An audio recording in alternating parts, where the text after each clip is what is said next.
The Underdog Podcast. It's your host T. Lee and my co-host Jack Cowden will be live today as usual. Was pulling up, they acting like they couldn't see me. Now she wanna clean me up like a squeegee. I told her that's on me, baby, like yellow BZ. With the peanut butter tear like a Reese. Keep on persevere through all the obstacles. Get it done. That's the underdog. They don't forget the underdog when they see me. I hit them with the John Cena, they can't see me. You may overlook this person, but the underdog is the one who's gonna put in the work. It's over, you know, because you have to lose to win. Whether you think losing is a big event. Out of mind. All I'm saying, just be careful who you idolize. I'm kicking these scriptures just before the fame. Ain't no cap in my words, I go against the grain. So I always believe that, like, I took so many risks to make this thing happen. You know what I mean? I'm always working, bro. Like, I just, like I said, I'm energy driven. Underdog can put you on your ass. The underdog can put you on game. The underdog can show you something that you didn't know. Can't go down. All you can do is go up. So are you gonna stay where you at, or are you gonna move up? Feel the bangs. Feel the bangs. He said he's nervous. This is his first time doing it. Cut her ass off if she could I can reread.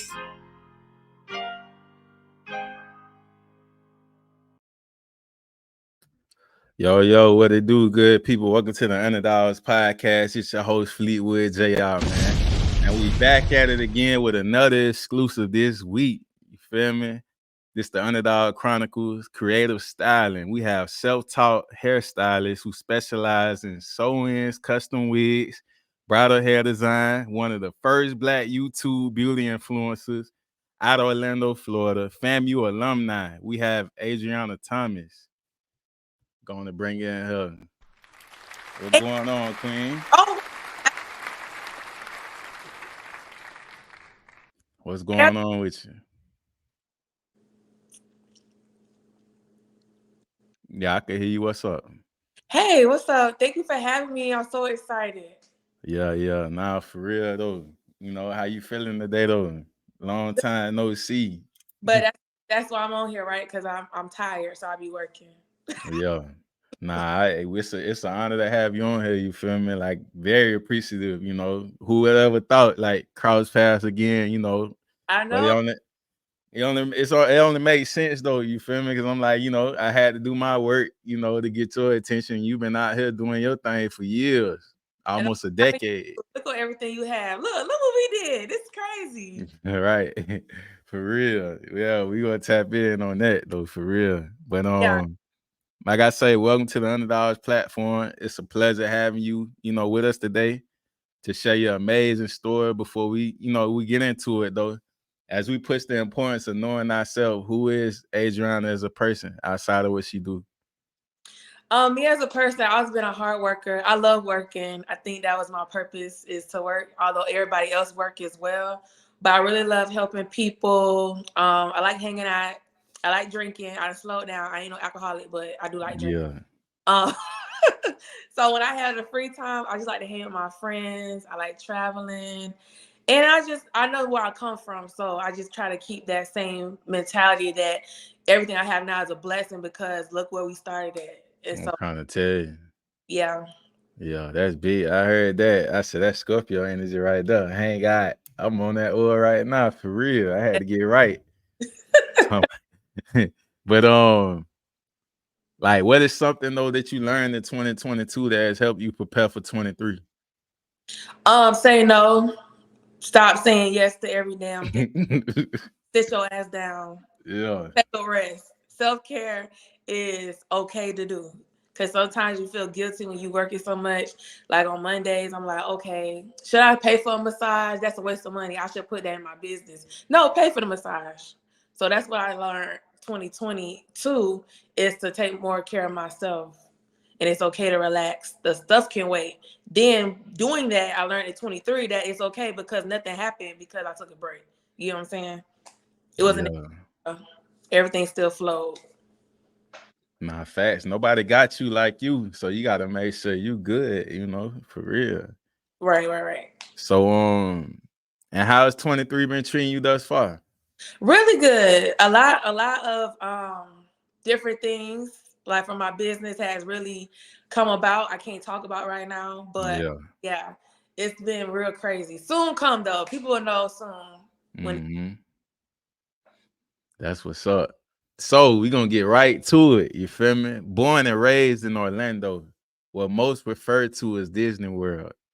From your perspective, what was it like coming up in Orlando?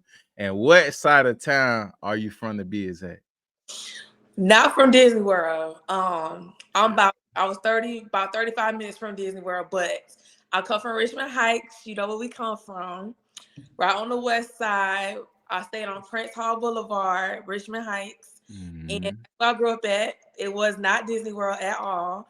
But I don't regret nothing about my childhood. It was a struggle, but I'm alive and well, and that's all I can be thankful for. Nah, for real. Like I say, that's amazing to see what you're doing. You know, a lot of us to come out of them situations. Like I say, we from one of the worst neighborhoods in the city. You know, it's many others, but for us to take what we had then, like for you to be self-taught and doing hair and everything like that, like you took something, you know, just teaching yourself and turning in what it is today.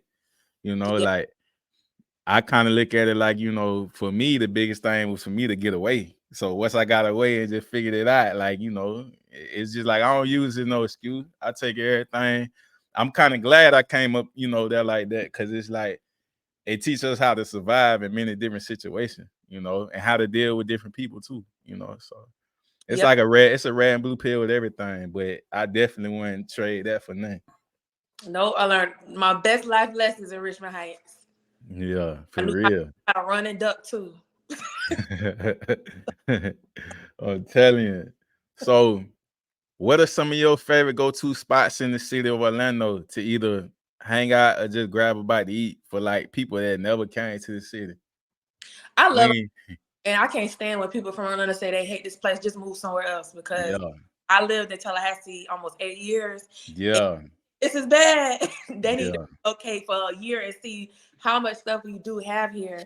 But I love flavor, so I'm not really a fan of like the bougie restaurants. I like going to like what's his name? Jesse's Rib Shack. You got Jerkman, Washington Shores.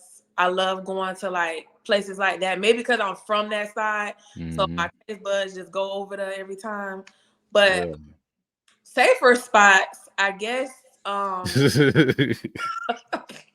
don't know, because I honestly don't eat in restaurants like that. But if us to go to like somewhere nice, I would say Disney Springs, because my family, although we grew up in the hood, my daddy, everybody worked at Disney. So I have been I'm a Disney kid in that aspect. So I love going to Disney Springs. It's STK out there. There's a lot of different restaurants out there. They do season their food and it's safe, and you can bring like your whole family. As far as hangout spots, I go to Grown and Sexy event, so I'm probably like the youngest person there, so don't judge me, but I like going to the American Legion. Oh yeah, I know what time it is. Hey, sometimes you gotta switch up though. Like I be telling my partner, like when I go back home, you feel me? I be like, bro, I'm not standing in no line with these teenagers. Like, bro, I'm too grown for this. I need to be put up somewhere, but I don't really like going out like that for real either, unless like I done linked up with some situation going on, but I like to be low key for real. Like if I go back home, I'm dipping in and out. Like my mentality just changed. Just move. Downtown. I'll go downtown. It's like a special party, like they do like a FAMU event or something, or an all party that's like I know people 30 plus gonna be there. I remember, but like downtown, and I don't even know it's called Beecham anymore. Like that. Beecham. No. The Beecham will take you through some loops and twists and turns, real. Man. The old people that like they got seats. We can sit down and eat. Oh yeah, I feel that. For real. Nah, for real. It just come with age doing growth, you feel me? Like I used to go like to the beach and probably like early 20s being not hanging. Come back. I probably came back for like 2 years before I moved to Atlanta. So I'm down there hanging. I'm out every night just about. There's this one dude that was about 50, almost 60 years old on the floor just moving. I'm like, boy, I can't. I'm sitting there talking about him, but I'm saying like, man, this ain't life. For real. I can't. I'm old too, so I like to hang. Like I said, I like my drink, I like my food, and I like a chair. But all this getting up, younger, twerking all that. I ain't got time. I got one twerk in me and I'm done. Adrianna, you ain't that old now. You I- sound old. You ain't that old. We probably about the same bracket. If they on their heads in the club, like they doing hands, I can't. Yeah. No. Yeah, times have changed so much too. Like the era we grew up in to see what's going on now, it's like it's just, you know, I see why now. Like our parents would say certain stuff about our stuff, you feel me, coming up and how they seen it. But now I'm like, man, these kids crazy. Like, it's different now. Now we You the know? uncles. For real. Straight up. So we gonna kick it off from the beginning though. You know, you grew up around here, which is where the passion began, but what initially made you fascinated about it early on, like out of all things? I'm not sure. I think it's just a natural thing growing up in the hood. You know, everybody had braids. All the dudes had dreads, or like I just grew up around it. And one of my childhood friends, Laquita Ford, hey Laquita, you remember Laquita Ford? I don't know. Yeah, I remember her. Yes. Yeah, y'all used to. I remember the whole clique in the back. Yeah. I know y'all. Yeah. So me and Laquita, we was like the youngest girls in the neighborhood doing grown people hair because she do braiding and quick weaves. Then I was at my house all the time and just learn how to do braids that way. She'll braid my hair, and that's how I would take it down and redo it. And my mom was like, because my hair is really soft, so she'd be like, I ain't paying $50 to get your hair done again. You better learn. So that's what I did. I learned how to do it. And then I knew that my cousin Romley, he's a hair educator now, but he stayed in Richmond Heights at some point, and I used to go over there and watch him do hair in his house. And then that's just, I was always around it. Yeah. Like my family know how to do hair. It's just me. So it has to be the influence of the hood, because my mom can't do hair, and my daddy know how to do hair, and my grandma can't do hair. Like it's just me. Nah, that's real. That's real entrepreneur, like early on, before people screaming LLC and stuff. Nowadays, it's like y'all doing that's. I feel like that's the importance though too. Like, with kids though, you feel me? As parents, it's like you got to push them on that early. Like, at least start something you love now. So when you get older, you done mastered it. You feel me? Like, but nah, that's real. Cause I do remember, like I say, y'all on the bus and you got everything out, like for real. Yep. Yeah, I remember that going on. So we pointed to us falling out. We put in the bag back in our head. Yeah, y'all had it going on. So at the age of 12 is where you self-taught yourself how to braid your own hair. Like, what was the process like for you learning this new skill though? Because you were teaching yourself. It was the pressure of me wanting my hair done. My mama said she ain't paying for it. So I went in there and just learned how to do it. But I was always an artistic kid. Yeah, creative. Yeah. Draw it. I could look at a dog walking down the street and I could draw it. So I think just that transferred to the hair, because I could look at the hair magazines. That's what I used to use before Instagram. And the hairstyles in there, like, oh, I want to try that. And I would literally sit there and mimic it on my hair. And that's just how I learned. I asked my mom for a hair mannequin. I think I was like 12 when I first got my hair mannequin, but it was plastic hair, so that ain't really helped me. But that was a visual for me to have. So I still have that doll, actually. Bought me because she didn't know the difference. So I had that to practice with, and just my own head. And like I said, my friends in the hood, we were just playing each other's hair. And it wasn't no pressure. It was just, I wanted my hair to be done, and that's how I did it. And then people started noticing, and I said, well, can I do can you do my hair? And then I would. Then I had him lined up at my daddy's house, and he'd be like, can't do no hair on the school night. Because I was like, shutting it down. Nah, that's what's up. That's really when, like, you really destined to do something like that early on, Yeah. Nah, that's crazy how you say being a creative, because creative people do come out of November. Like Scorpios are creative people. Yeah. If you look at a lot of folk, there's Scorpios, a lot of people creative people. Like, there's a couple of entertainers I know that do music, creators. Like, so when you got that creative mind, it's just like you see the world different. Yeah. You say what? I know Future ain't shit, but he a Scorpio. Yeah, Boosie one too. Oh, Boosie, and All of them. I'm not a male Scorpio, so I don't have them trifling traits. But Man, I love Future. you can't throw us under the bridge like that. We the same on in the same alley. Well, yeah, y'all love, but yeah, I understand. We different. We the best out of all the zodiacs. We just they try to step on us and wipe their feet off with Scorpios.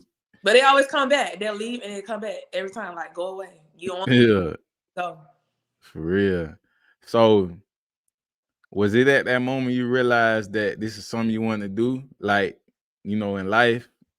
Like it chose you in a sense. Like you ain't choose it chose you when you start seeing everybody line up to come get their hair done and just perfecting your craft over time.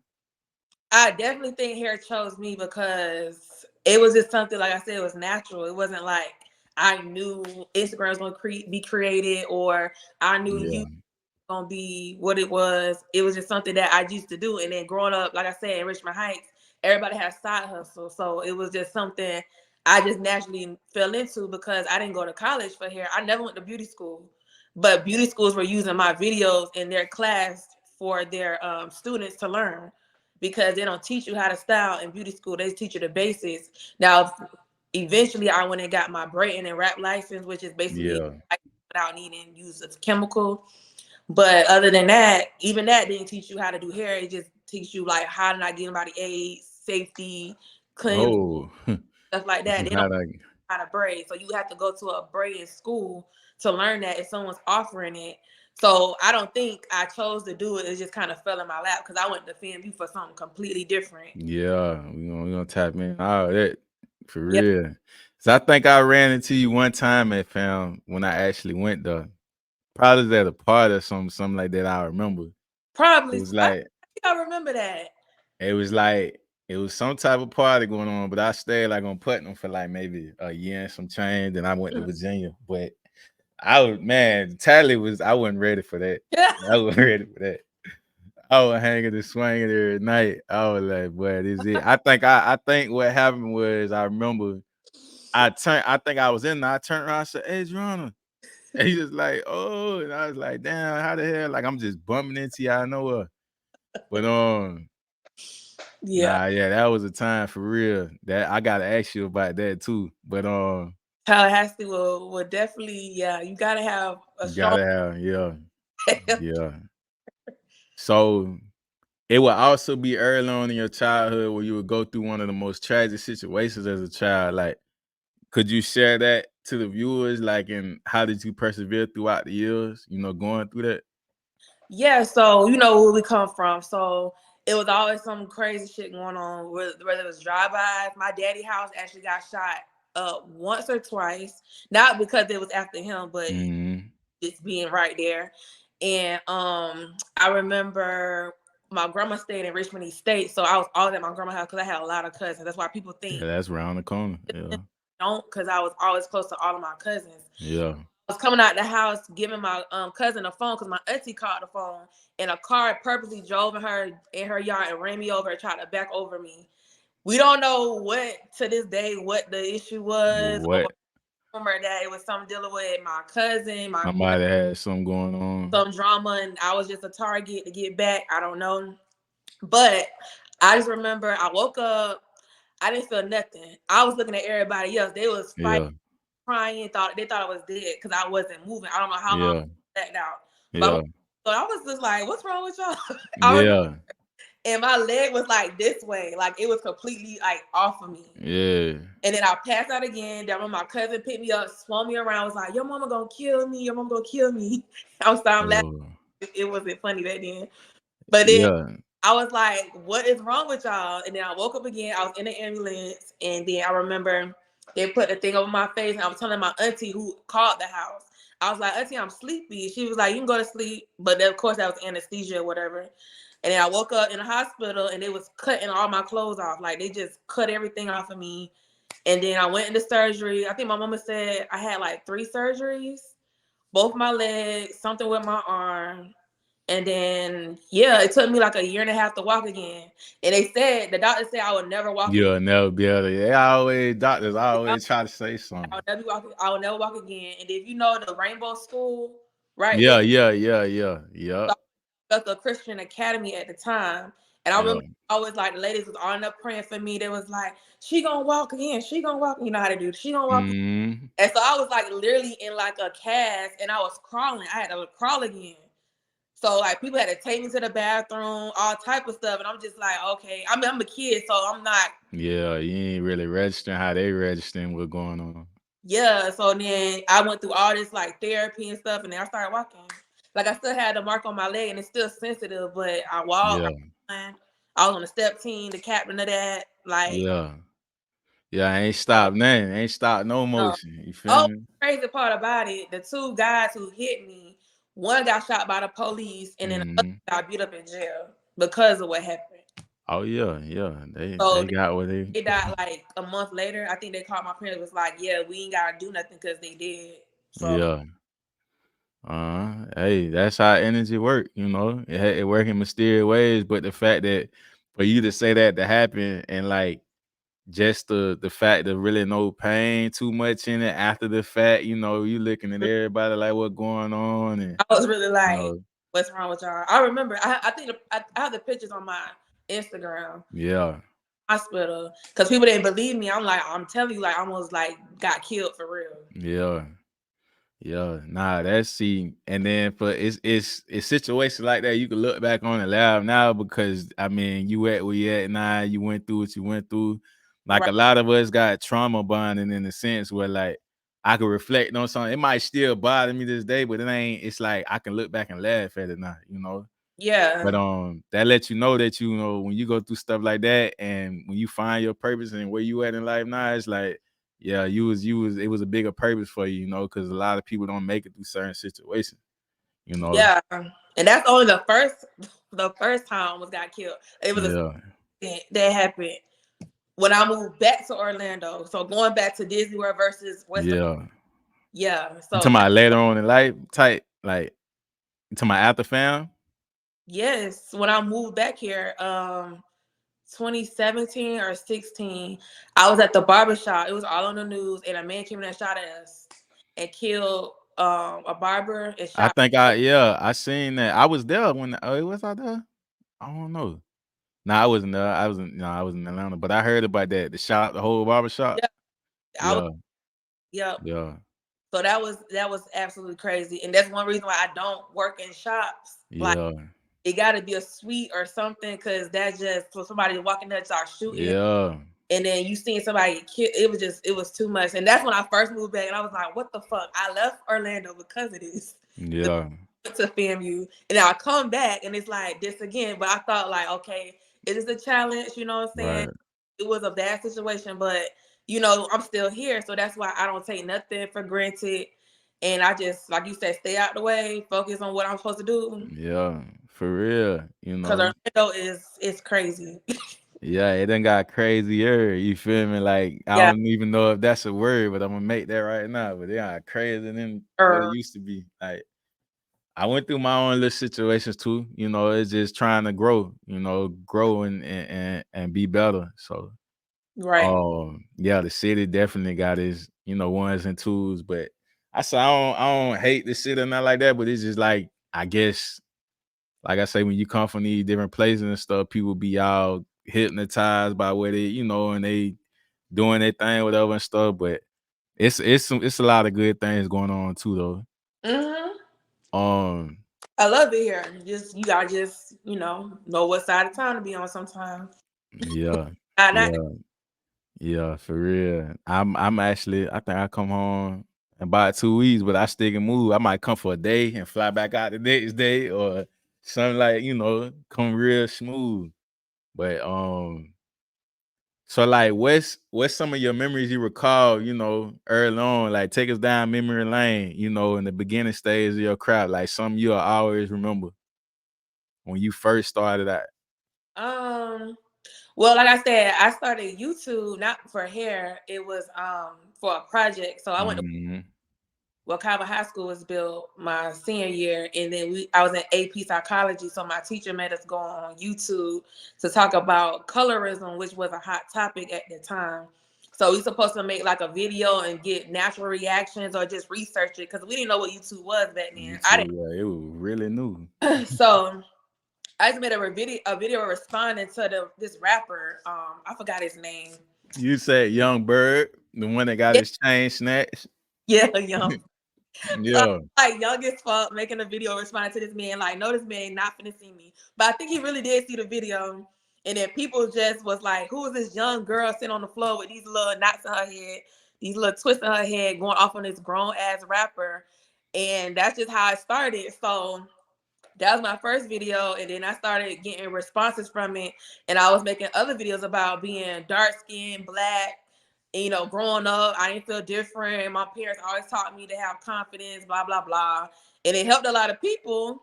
And then I just started searching. I don't know how I found her page. Her name's Atia. That's actually the very, very first Black influencer that I will always mention every time I do something like this. Atia on Instagram was the very first one. So she was on there perming her hair, relaxing it. And I was like, wow, she's showing me how to relax hair on here. That's cool. So she did a contest to win some free product, and I entered it, and I lost. But the video was still there, and people was like, oh my God, you lost, but I loved your look. So I just kept posting it, and I just kept posting stuff that I do at the house, like how to braid hair, and I thought everybody knew how to do that. Clearly, I knew how to do it, and then it just took off from there. Yeah, I'm about to say, for you to be an OG beauty influencer, like you got on there when tutorials weren't even like that then either. Yeah. Like nobody, like now you can pull up your phone and you can figure everything out. Like you literally got on there when like it was fresh and really no. So they was looking like, what Adrianna, how she did that? What she doing with this? Like, yeah, they was watching, you know. Probably like, that's dope. I don't know. It might have been 5 of us. Honestly, that's like 2008. It probably was like 5 of us, Black. Yeah. That whole platform. Yeah, and then that's crazy when you mentioned Black too. Like these platforms be eating off our people today. You know, they be sitting there talking about how they ain't getting paid, or when they go to these awards, they ain't getting no, you know, recognition. So it's crazy. But so at that moment when you ran across that video, like what was your feelings when, you know, hearing like Black women being degraded, especially from a celebrity at the time? Like, you know, that whole light skin versus dark skin, it still be like that now, but they done flipped it on the males now, and I be like, man, y'all tripping, man. They be having the light skinned dude go out sad, man. I'm like, bro, they always do that. Yeah, I mean, it's always been an issue, and then me being a Black woman, I lived it. But like I said, I don't think I really surrounded myself around like men or boys like that. I remember the first time I knew I was different as far as like my skin color mattered is when I think at FAMU. This guy wanted to talk to me or something, got my number from the Orange Room, and he was just like taking to me, I can't believe like I really like you. You the first dark-skinned girl I ever like fuck with. And I'm like, okay. And he was like, that's all you gonna say? What you want me to say? Okay. Like, thank you. He said that shit supposed to be like you supposed to pat him on his back for that. Like, okay. And I kept saying okay. And I guess he felt like I ain't like him, or the audacity of me to not be like, oh my God, thank you so much for liking me, although I'm Black as fuck. Thank you. But no, I was just like, okay. And that's like the only time like I was in a situation like that. But other than that, like growing up, all my friends, we just was all different colors, and that was it. Now I did have a friend in high school, which is why I got a trespass warrant from West Coast Mall. It's still active right now? Probably. But you know, West Coast empty now though, for real. They ain't really. Yeah, I don't know, but yeah. So she was darker than me, and some girl was picking on her in the bathroom, and they came out throwing like toys at her, and I just got up and just like, you ain't for talking to my friend like that, da da da da. She was like, Adrian, no. So we got to fight, but I got in trouble. Although they started, I got in trouble, and then they didn't want to trespass me for life. But this was years ago. Yeah. They probably ain't got security up there no more. But yeah, for real. So yeah, I always feel passionate about that because I just feel like we're all beautiful, like light skin, dark skin.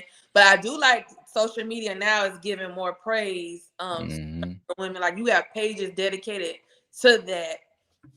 You know, like the African women that's really, really, really like dark. They got pages. They getting deals, endorsements with Rihanna, all type of stuff, and that usually wasn't the case. Especially when I started on YouTube, they even have makeup my color. Like you had to fight to get a darker shade of makeup because it was always lighter people or just a light skin color. It was never dark. That's crazy.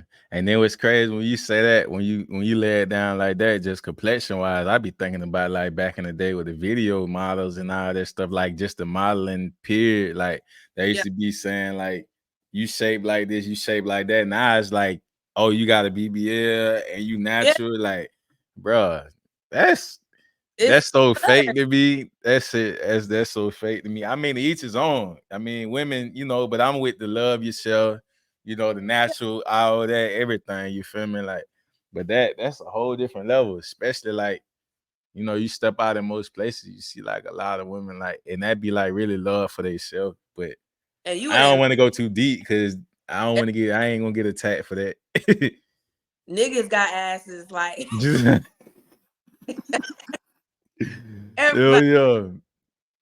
The old boy got the BBL 6-pack. Yeah. Yeah, that's crazy, bro. What we want to do, but it's like, man, I don't know what y'all gonna look like in 20 years, Lord, because there nobody.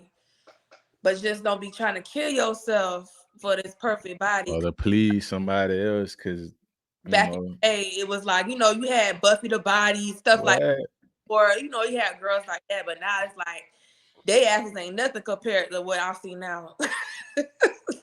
They ain't got no asses compared to what I see. That's I don't know. I don't know. I don't even know where the trend even really started from with that. But it's just like it's gonna keep getting so crazy. Like, well, I don't know. Because it's killing them. Yeah, like, they do talk about that. Been getting years, and she had a show about the dangers of getting them, and it's a lot of people getting back. China reversing hers, Lexus Sky. Who else? Oh yeah, Black China did go back. She took it. Yeah, I seen that. They all reversing, and they only in their mid-30s, if that. They still young. They not even 50, and they got them shits when they was in their early 20s, and 10 years later, it's already affecting them.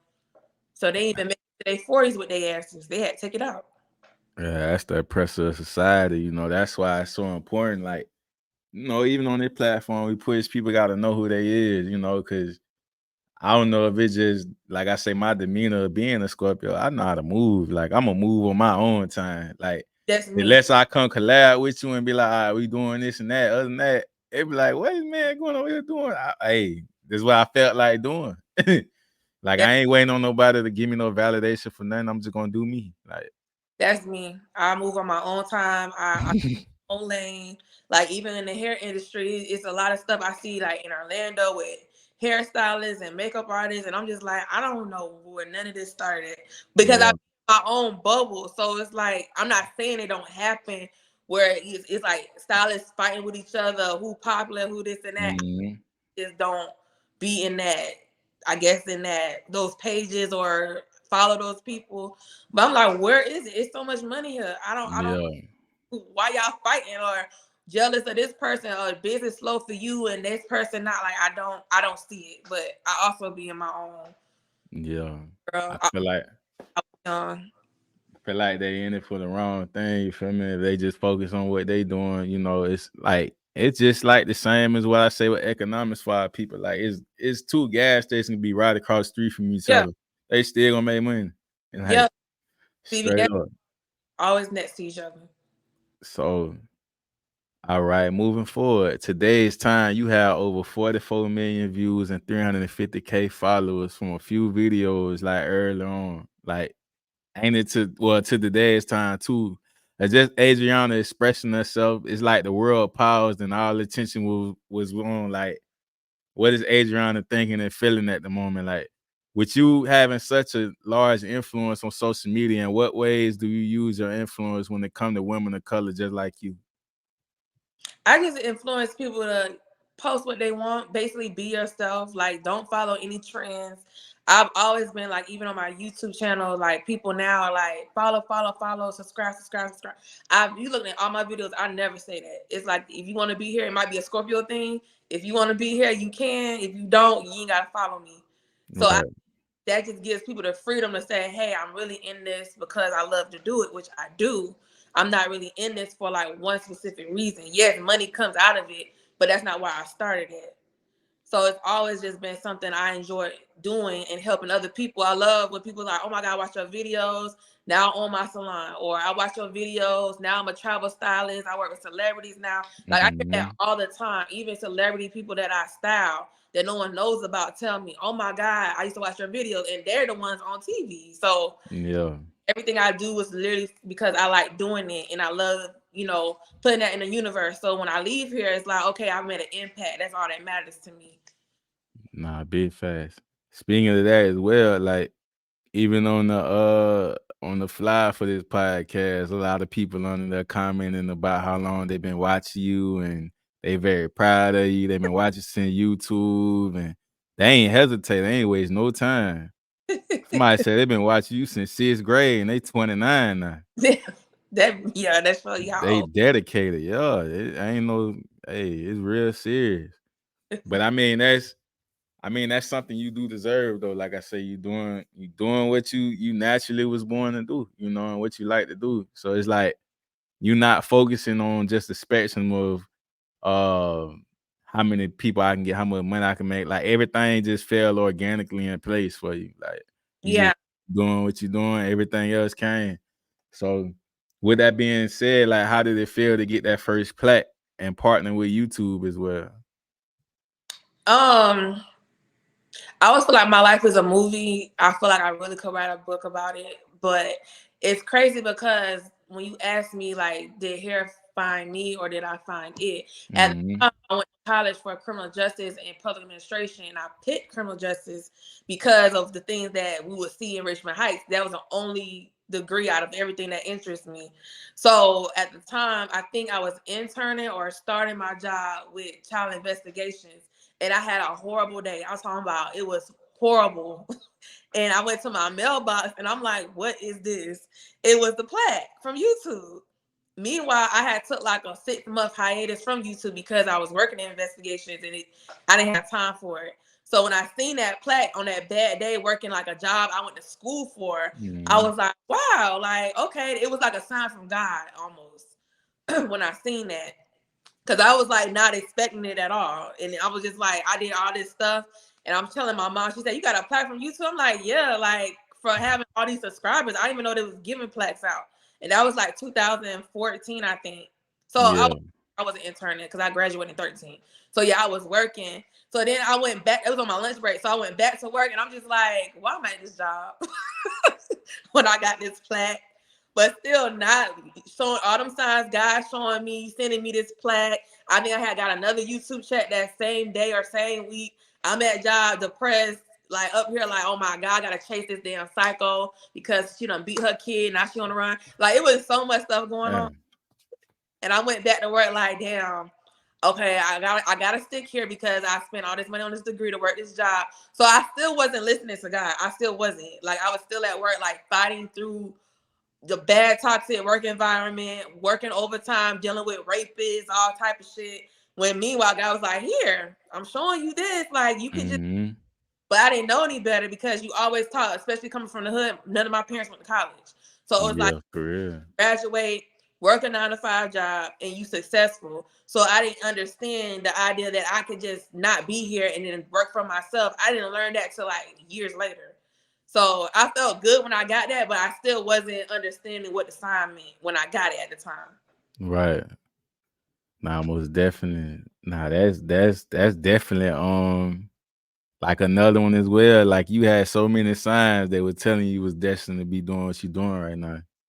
So aside from your social media presence from Orlando, Florida to Tallahassee, Florida, you decided that you would attend the well-known HBCU FAMU. You would become a rattler. What made you decide to attend FAMU out of all universities? I just wanted to get out of Orlando. I'm gonna be honest. My ex-boyfriend at the time, his mom and his aunts went to FAMU. They were Yeah. rattlers, and I think some of them pledged Delta. So they honestly showed me what college was. I was just like, not, we wasn't taught really to go to college like that. Yeah, Unless no. told us to. So I was just like, okay, this is cool. So they took me up there a few times and I liked it. Then I had a coach in high school, Miss Hastings, that took us. I was a Delta gym. So she took us up to FAMU during the, how they used to do the government stuff where they run for class president. So they had everybody out, the people scrolling, everything was out. So I went up there and I was just like, oh my God, Black people getting along. Because in Orlando, my experience was shooting violence. It was like high speeds, all type of stuff. Like they look like put together. They have one goal in mind, and that was different for me. So I was just like, yeah, I'm going here. Like I have to go here, and I got accepted to like art schools in New York, but I didn't want to go up there because it was cold. So I just chose FAMU, and it was a decision. So what did it mean to you to be a part of that HBCU after time spent though? I was happy. I was there because I met so many different people from different backgrounds from all over the world. And like I said, we had one goal in common. Then we had, people that came from environments like me. And, they getting straight A's. They doing different things. They doing positive. I've seen like my homeboys from Jacksonville that I met up there. My first year, my homeboy got killed and I met him. That was like one of my first male friends at FAMU. His name was Brandon. He ended up getting with the wrong crowd. He got killed like the first or second semester of FAMU. And all his homeboys, they all came from Duval. They was like my brothers. Like we went to the club together. Somebody tried to fight. They fighting bad. They just acting crazy, acting wild. And he on crowd and got killed. And it really shook all of us. So when his parents came to FAMU, they did like something at the Eternal Flame for him. And then all of us went to Jacksonville to his funeral. And to my surprise, the pastor was like, we shouldn't be here. Like, there's no way a parent should get a call about their child being dead. They should be getting a call about their child graduating. Oh my God. So in that sense, all his homeboys that I know to this day, all changed their lives from that moment. I don't know not one of them that ended up doing something. Still was on that bullshit. Yeah, like from that. So I was just like, wow, college really can change you. Whether you go out there just for a degree, but just changing your environment and seeing other people from where you from doing something different, it really changed you as like a person, like a lifestyle change. So not saying if I didn't go to college, I wouldn't be where I'm at. But I feel like because I went to college and I seen different people, you got the network and be around other people. And it really pushed me to want more. So that's why I'm glad that I went. Yeah. That spoke so much to me because I had my reign ain't last that long entirely because I was in and I had to switch my surroundings. I actually went to Virginia for a little bit. And like, I don't know. I think Virginia it was cool, but it didn't work out for me either because I was leaving Florida going to Virginia with the attitude like it's too slow for me up here. I'm feeling like I'm still in the city. Like, so I had to readjust then, but it was really where I got to the point where like I ended up going to Minnesota for like 6 months, really just to get a check and then go back to Atlanta. But that was that 6 months where I was by myself, nobody, no family, no nothing. I was able to lock in and but I was still able to move how I want to move. And then one thing I noticed, like dealing with people, like I was able to go like any spot I want to walk in. Them folk were like, oh, you can come in, you ain't paying nothing. Like that's just because people, when I realized people mess with you for you, not you trying to be nothing else. Like I'm already coming from the South going to the Midwest. So some people embrace me just off the fact that I was from somewhere else. But it's definitely lit like that. That's why it's like I said, I don't take nothing from it, but I don't think I could have grew if I would have just stayed in the city and never left. Like I would have had to leave a couple times, Yeah, you have to do that. You got to separate your surroundings. Like we left from Richmond Heights because that's all we knew. Yeah. Had to go. It's like I said, it was slow. It's hell for me. Yeah. So it's like full time, but the focus on school and work. There's nothing else to do. Yeah. Then watching people, right now to this day, people that that's probably still there or whatever. And like the how can I say it? not you out. Well, it's like I still respect them. That's I know them for that, but it's like we outgrew each other, and then just to kind of see people kind of get taken under too, Yeah. and just be kind of sad, running into them people. Yeah. But all right. So, what are some of your most memorable moments while attending FAMU University? It would be, it's so many. Lit. I guess I really just enjoyed just meeting lifetime friends up there. Like some of my best friends I still have from childhood, and I also met them in college. So it's just us watching each other grow from a freshman to graduating. And when they say look to your left and your right, and these people ain't gonna be here, they not lying. Yeah. So different people that's like, damn, we really went through that. Like, cause college is not easy. Like, I hate when people be like, oh, y'all went to college, you're privileged. Cause I had family, family be your worst enemy that just thought I had all this money and I was better because I went to college. It's like I was the brokest, but I was the happiest because we worked for what we had at the time. And college is not, like, it's the hardest thing I feel like a young adult is gonna do. I really feel like the college age should be 25 and not 18 because that's how hard it is. So my most memorable moment is just looking back, laughing like, bro, we really was like running for the shuttle to go to the club at 8 p.m. in 20-degree weather because we had no car. Now we got a car, we got our own place, we got jobs. So like that bond is there, and I think that's why so many people go hard for any college they went to, but especially FAMU, because like you said, you was up there. It's a lot of distractions. It's a lot Man, warehouse parties, Baja's the night, we going over here. It's a lot. So then I'm too close to home, cause I ain't gonna lie, cause my partners up there too. That's the reason why I say, hey, let me go out there, let me see what's going on. Cause I know the cities used to stick together and stuff too, even going up there, but it was a good experience. I ain't gonna lie. So that's what I remember the most is just us just bonding and just making it out. Really. That's real. So you're a licensed braider / hair rapper who specializes in weave extensions with over 15 years of experience with extensions and braiding. You also ventured into bridal styling in 2014. So being that you have been styling for almost 2 decades now, right? You close in that 20 mark. You decided to make yourself stand out even more as a brand to study bridal styling. Like, what made you look into adding bridal styling onto your skill set? Just like you too, it was intentional. I had a crazy client, which I love to death, Hey Colette. We like so close now. That's like my Haitian sister. They Haitian. But she basically stopped me while I was in Tallahassee. It was like, I need you to do my wedding. I need you to do my wedding. I kept saying no. This girl was emailing me from different emails, writing me everything. And she was like, I will pay you to come back to Orlando, whatever you get paid at your job to do my wedding. I was like, oh my God, okay. Because I never called off work. I was like the person that just never called off work. So I called off work. I said, let me go back home and do this girl wedding. I was so scared because I'm like, I don't do weddings. She said, I see you can do it. It's just some curls. So she really pushed me. And from then, we put like a wedding belt on her head as a headband. And I guess that wasn't something that was common. I don't know. And it was in a bridal magazine. And then from there, everybody was just like, can you do my wedding? Can you do my wedding? Can you do my wedding? So again, it was also another sign from God. I had to leave out, not for me, to go do something I naturally knew how to do. And it just took off. You can't break up with it. You tried. You can't break up with it. Yeah.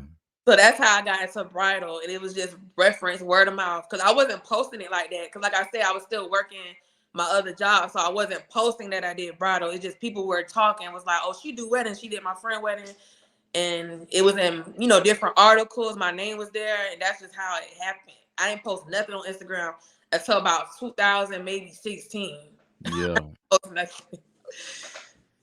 Nah, for real. Cause like the first thought that came to my mind when I seen like you get in the bridal like styling and stuff, like I was thinking like, for me it's like that you getting to share that lifelong experience with the bride, you feel me? Like sharing that moment with them, being a part of their big day, cause that's something that's gonna last with them forever.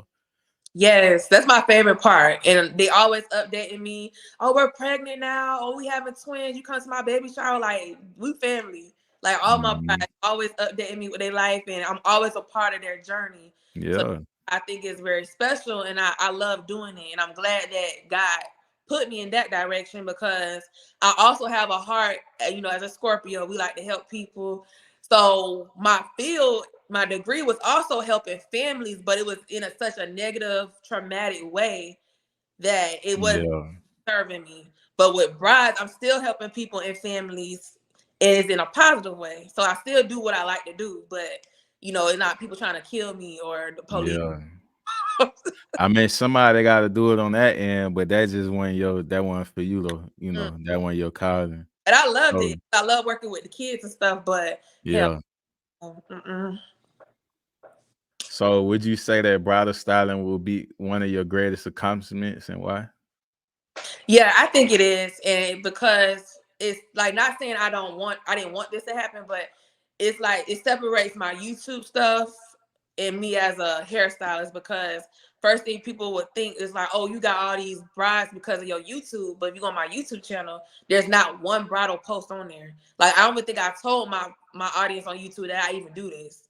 So now instead of being like, oh, that's the girl from YouTube, it's now, oh, that's the girl who does bridal. Oh, that's the girl who did my cousin's wedding. That's the girl who did weddings in Essence. Like, that's two different entities I was able to separate to show that I really started from zero with this bridal stuff. It wasn't like I posted about it. It literally was Right. work. So that's why I'm proud about it because it's something that, okay, YouTube didn't get me here. Like, it literally was word of mouth. And I know that for a fact. Nah, for real. So now you got to make sure that clear, because people always want to say how you got there and what you did to get there. Yep. Yeah. There's no So on there. not to mention you have been featured in a Chair Fair Incorporated, Style Me Pretty, and Essence Magazine, as well as Today's Show. So share with me your exact feelings at that moment when you first got the news of those outlets giving you recognition. And I mean, you already been a YouTube star early on, but like, does it hit different for you still to see your work get the flowers they deserve? Yes, like what I just said, it was a great feeling because I know I worked for it. It's Yeah. different from, with YouTube. I'm grateful for that. So I don't want it to sound like I'm not grateful for it or that's not, a platform that I'm not appreciative of because I am. But to see that if you look at the Essence magazine articles or the Today Show stuff, it's all bridal hairstylists. It has nothing to say that YouTuber hairstylist. It don't say that. It's literally just something that's different. So I'm very proud about it and I'm happy about it because like I taught myself again how to do this. I didn't go to bridal school. I don't think there's no bridal school. They only have bridal like classes and stuff like that, but it's not a lot of Black hairstylists in the bridal industry. And I think that's why a lot of my stuff is recognized because it's not a lot of us. So that's also an industry I decided to tap into that most stylists are afraid to do because it's not a lot of us in it at all. I think in Florida, it's probably like 5 that I Oh, know that's consistent that does this, and I have them all on my referral list.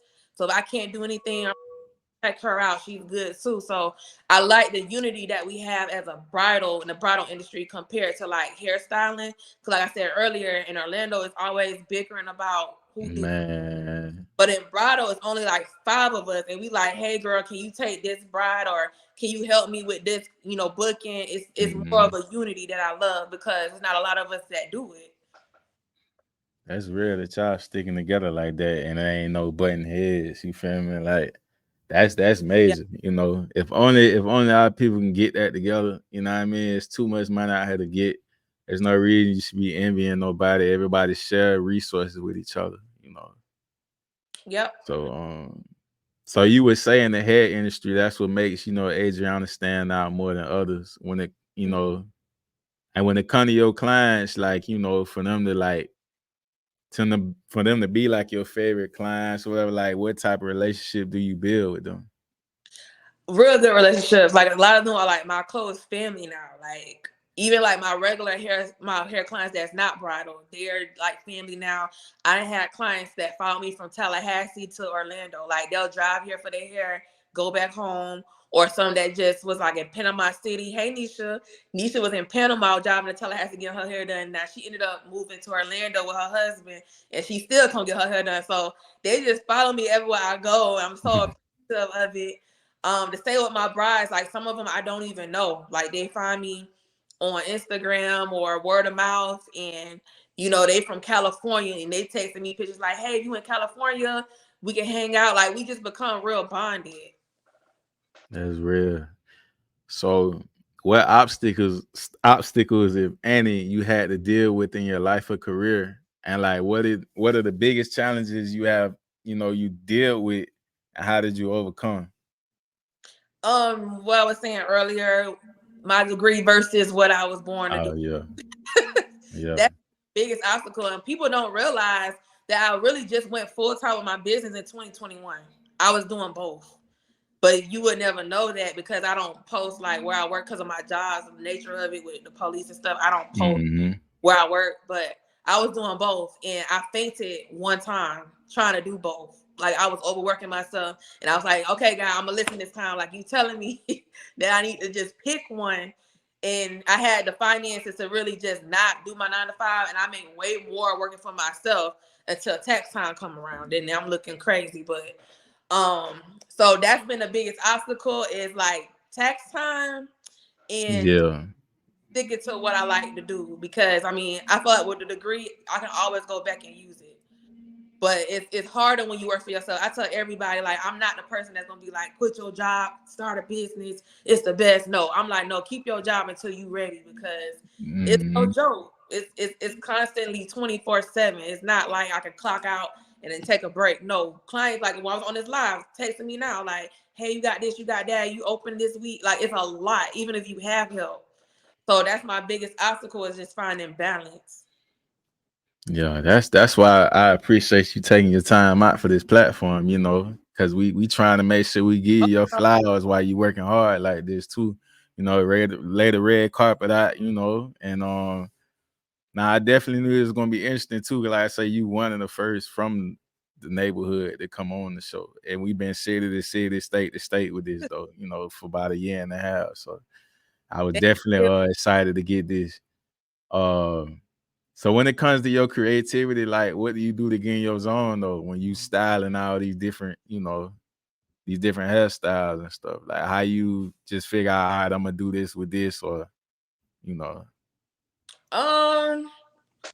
I get inspiration from other hairstylists. So if like Instagram, it could be something like a middle part. I don't know why my brain be like, okay, I'm gonna do her bun with a middle part. Like I can just look at something, it just comes to me. Turn it into something. And honestly, my style of bridal is like soft, so it's not like I want to say crunchy, but like back in the day, these had like a hard. Yeah, I know what you're talking about in my head.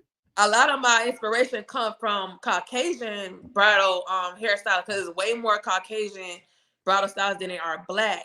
So I brought that style of bridal that's usually seen on white women to us, because I think a lot of times we think we can't wear the little soft buns and the messy look. And I'm like, no, you can. So I sat there and I studied. It's a stylist in Miami. She don't even speak English, I don't think. Her name Lala. She's Hispanic. And I looked at Lala's videos like years ago, and I'm just like, oh my God, why I don't see this on Black people? So when I get bookings, a lot of the brides are like, I never see this stuff on Black women. Like, you're the only person So that's my style. I get inspiration from like different backgrounds, Indian culture. I watch their videos of how they style, and I bring it to the Black people, because we can look like that too. Wow, for real, that's real. So, like, what's your best advice for you would give someone that's interested in your field? Not even just the bridal, but just even if they want to be a hairstylist. Stay in your lane. Master one style, like one style. It could be a bob. It could be, you can straighten some hair good. Master one style first and eat off that, because everybody goes to a stylist for one specific thing. When I was early on doing hair, my bobs, Adri bobs, my YouTubers created that name for it. I didn't. They started calling my bobs Adri bob. And because that was like my thing I was really good at. So I just stuck with the Adri bob. That was my thing. So find a style that you're really good at, eat off that, and then venture into other things, because I see a lot of stylists that are trying to just hurry up and get this money and jump into stuff. So they want to do frontals, they don't want to do closure, they want to do ponytails. And it's like, you need to master one thing first, then move on. The money's going to come. There's a girl that I follow on Instagram. All she do is bob wigs. She don't do nothing else. And Yeah. she money off just a blunt cut bob wig. That's all she do. I'm sure she could do other things, but she found what she was good at and she stuck with it. And she's making so much money. So when she finally wakes up like, oh, y'all, I can do bone straight now. People, oh my God, I know this gonna be bomb because you've been doing bob so good. So find one thing and stick with it. I just see this happen too many times. They trying to do way too much stuff too fast and then get overwhelmed, and they just stick to one thing. No, that's real. Cause I mean, once you perfect one thing, you master and you selling it to all these people, they gonna mess with you whatever like you giving them, pretty much, cause of your quality or how consistent you is. Yeah, it's okay. So, all right, I got another one for you. So, if you only had 24 hours to live, how would you spend your day? The beach. I love the beach. I don't know, but maybe because I'm a water sign, but something about the beach water, the sand, the smell. When I go to the beach, I'm recharged. So I would definitely go to like the best beach I could find in the world, and I would just sit down there. Would you even go to sleep from them last 24? You'd just be up out. I'll sleep right. I said, ocean. So, you ain't got what? I'm gonna just go in the water. Yeah. Real. So what would you most like to be remembered for? We was just talking about it earlier, but yeah, what you want to be remembered for? How I make women feel, like bringing out their natural beauty. You know, I feel like everybody, even if from years ago, I'll get comments like, oh my God, you did my hair like 10 years ago when I was in high school. I'll never forget how well you treated me. Like, that's all I want. It's like people to know that, you know, everybody is beautiful. And sometimes people don't realize that. Even myself, sometimes you gotta be like, girl, put your makeup on, like you look good. Everybody had their worst day.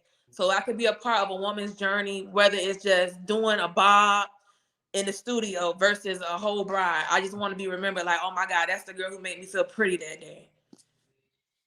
Nah, for real. Like the fact that, you know, and that's one thing too, though. I keep saying astrology, but like just as a Scorpio, like, you know, treating people good in general until they treat us another way, you know. But there's like, yeah.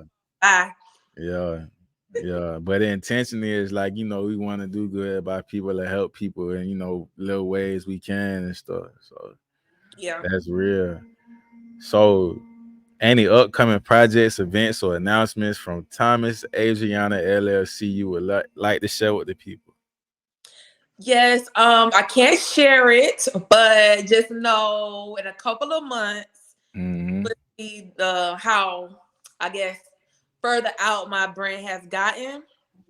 And I'm just excited for that because it's something that's different for me. And I never thought I'll be in that, I guess, circle of individuals that I got the opportunity to be working with. So I'm excited about that. And when you see it drop, you're going to be like, okay, she mentioned that on the show. Yeah. Yeah. We got the exclusive right here. That's all we do over here is get exclusive. You feel me? Yeah. But this right here is a real exclusive though. Like I say, you know, it's definitely an honor to get your time though, for one, because I know you're real busy being an entrepreneur, working for yourself and out here making things happen and changing people's lives, you know, for the better. Like I say, it was definitely an honor, you know. Thank you. But like I say, look forward to seeing Thomas Adrianna LLC, you know, be nationwide and out here changing people's lives, be bigger than everything, you know. So like when Thomas Adrianna LLC reaches the capacity of now it's nationwide, is everywhere, like where do you feel like you will move from then? Like, you know, as far as expanding your business. Like what type of setup would you have going on? Like what do you manifest for yourself? Well, right now I'm actually working on that because I'm okay. Active. I feel like if it happened in 10 years, I'm gonna start now. So I want to train upcoming hairstylists in bridal, because like I said, it's not a lot of Black women that do it. A lot of them ask me, so I do like one-on-one classes, but I want like a big like master class. Like that's what I've been dying to do.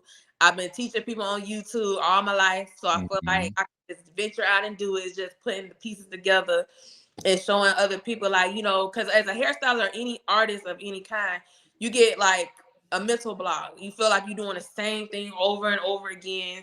You know, right now I'm seeing a lot of people on Facebook talking about how business is so slow, and business is slow in every industry, from club promotion. I seen a whole fight about that on Facebook all week. The clubs, the celebrities have slow business, the hairstylists, the barbers. So I just want to give them another outlet, because, you know, during COVID, for instance, I was working from a remote job in general before COVID hit. And so I couldn't take no clients because we had restrictions. So I decided to open my revamp business, which is revamping wigs globally. So people were mailing me their hair, and I didn't miss no paycheck. I made more money in COVID doing that than anything. But because I'm innovative, you know, so I want stylists For to real, gotta make something happen. yeah, I was getting wigs from it was a military base in Kentucky. It was one person. She was like, "Hey, you did my wig like years ago. I don't remember me. I can't go nowhere and I'm depressed. You know, I want my wigs done." I said, "Yeah, send them." Every Black one from that base sent me their wigs, and then I just started posting it like, "Hey, I'm doing revamps," and it was a mobile hair thing, and I would sip it back to them. So I just want to do a class and just give stylists other ideas of, if you ever have a slow moment, this is what you can do. If you're getting tired of being in the studio, I'm going to show you how you can travel and get paid for it.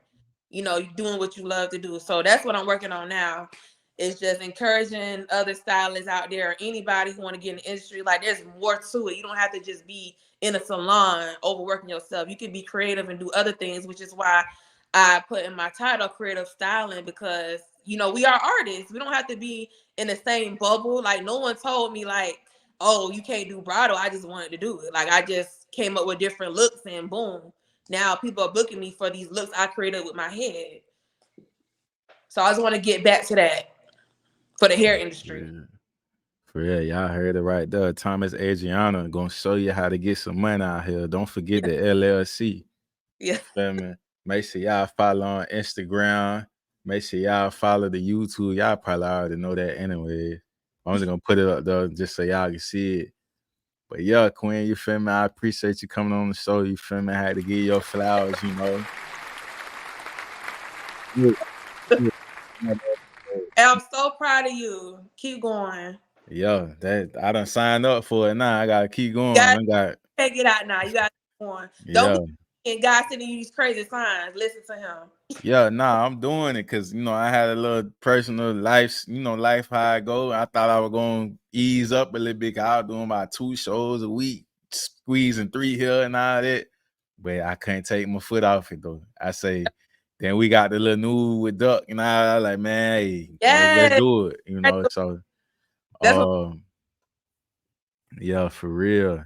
But yeah, Queen, I appreciate you coming on the show. You feel me? Last but not least, before I get you out of here, what does being an underdog mean to you, or when you hear the word underdog? When I hear the word underdog, to me, it means boss, because we come where you least expect. We come from all different backgrounds. Like, we from Richmond Heights, and I'm sure a lot of people looked at us like, okay, they from Richmond Heights. They can't go nowhere. They probably can't even go to Disney World. But yet we're making impacts on a global scale now. So underdog is somebody you really need to look out for. Yeah, for real. You can't count on underdog. Because you mean we really work to what we got. You know, we work to this point. Nah, that's big fast, though. There y'all have it, you feel me? Thomas Adrianna LLC. Make sure y'all look out for everything coming up from her, you feel me? She doing big things out here. This was the Underdog Chronicles, you feel me? What I name that bit? Creative styling. Don't forget it. Creative styling. You feel me? My mind been all over the place, but I appreciate you, Queen, tapping in. You feel me? The episode will be out soon to come. Real. Enjoy the rest of your day. You too. And I'll have the episode to you soon. Alrighty. Thank you. Appreciate you. Open up her mouth and she got vocals sound like Janet. Marble on the floors, but the kitchen kinda granted. Lean color perk, you would think it's pomegranate. I see flying saucers finna roll another planet. It will fall in place if it's meant to be organic. I got crazy lingo, you would think I'm speaking Spanish. I'm something like a pie, never leave without the cannon. I'm enlightened. Check, I got stones around my neck. If you pay attention, I teach her how to earn respect. I walk around with a tag like I'm mad at the rail. People do any damn thing for a check. So what if you got signed labels, throw them on the shelf? I don't ask for help, I just go within myself. Hard times I prevail, I bust up out my shell. I let my nuts hang, cause it don't got no curfew. Gold mouth, rabbit on my teeth, I got carrots. Open up a mouth and she got vocals sound like Janet. Marble on the floors, but the kitchen kinda